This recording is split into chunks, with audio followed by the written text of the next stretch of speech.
umetoka wapi, sijui unakujana nani, sijui chochote. Kilichofanya nije nikuwekea mkono, Mungu aliniambia huyu anahitaji uzao. Mungu alikuwa anaangalia watoto wa kike na wa kiume. Unaona wa kike na wa kiume. Unajua kinafanya wa kike alafu anakuja wa kiume. Wa kike alafu wa kiume. Nikamwambia Mungu, sasa nafanyaje? Nikamwambia umeamua wewe. Yaani mimi ndo naamua. Kwa maamuzi ya kuamua wa kwanza, mtoto atakayemzaa ukitoka hapa awe wa kike au wa kiume yako kwangu. Yes. Wewe unasema ninamtaka hivi. Yoyote. Mshangaze.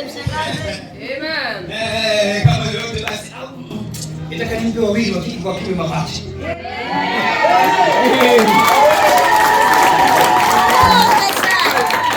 Lakini kuna wakati kuna ndoto huo zinakutokea. Sio wewe tu, mpaka mume wako. Kuna wakati kuna mandoto yanawatokea. Na yale mandoto ni maroho, ni majini yanawatokea. Kuna wakati unaweza kaona wanyama ama vitu hivi, kuna wakati unaweza kaona mtoto, kuna wakati unaona anafanya mapenzi. Ni vitu ambavyo vinatokea kwenye ulimwengu wa roho. Huwa unaota hauoti.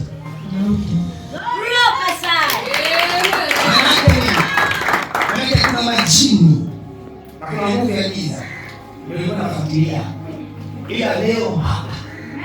Ukitoka hapa. Yes. Sisi ndio kwa sababu